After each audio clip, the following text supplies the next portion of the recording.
Assalamualaikum warahmatullahi wabarakatuh.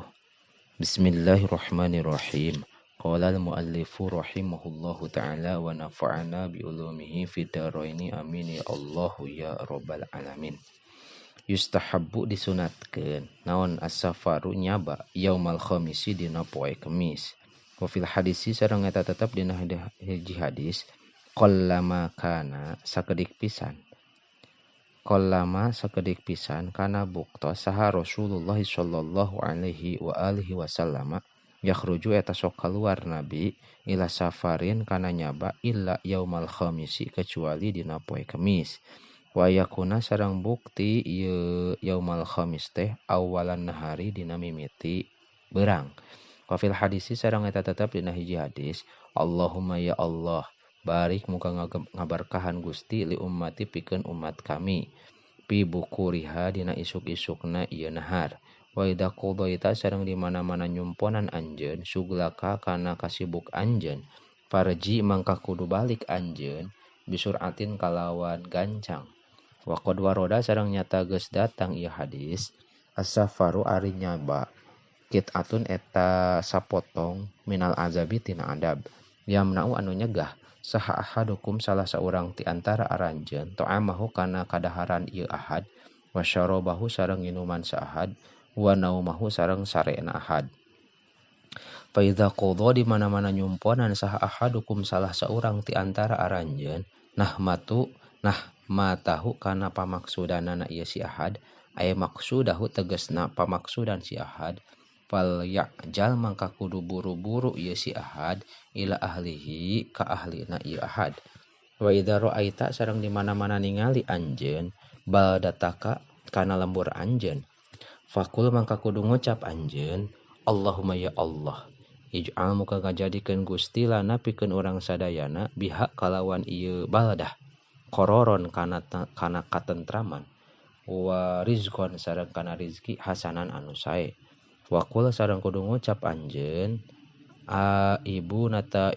abiduna li rabbina hamidun kana lapad ibuna abiduna li rabbina hamidun ibuna anu barali kabeh ibuna anu tarobat kabeh ibuna anu abiduna anu ibadah kabeh li rabbina ka pangeran urang sadayana hamiduna anu maruji kabeh hatta tadkhula sehingga asup anjeun albaldata kana lembur atawa ka lembur wa idza dakhalta sareng di mana-mana asup anjeun baitaka ka imah anjeun faqul maka kudu ngucap anjeun auban li rabbina tauban la yughadiru alina hauban la yughadiru henteu ninggalkeun alina Gusti atawa rob alina ka urang sadayana hauban kana prihatin wal yakun sareng kudu bukti naon rujuk ka balik anjeun naharon eta dina waktu beurang wa fil hadisi sareng eta tetep dina hiji hadis kana bukti saha Rasulullah sallallahu alaihi wa alihi wasallam layat ruku eta henteu sumping nabi ahlahu ka ahlina nabi lailan dina waktu peuting wa kana sareng buktos nabi ya'tihim eta sumping ieu nabi ka ahlu gudwatan dina isuk-isuk au asyiyatan atawa pasosore wabda sareng kudu ngamimitian anjeun qabla dukhuli dina samemeh asup pi baitika di imah anjeun bisolati rakaataini kana salat 2 rakaat fil masjidi di masjid allazi anu bijawarihi anu deukeuteun atawa gigireun ieu bait pa bihaza mangka kulantaran ieu warodat sumping naon asunatu kasunatan wa yusanu sareng disunatkeun aidon deui naon antahmila yen mawa anjeun ila ahlika ka ahli anjeun hadiyatan kana hadiah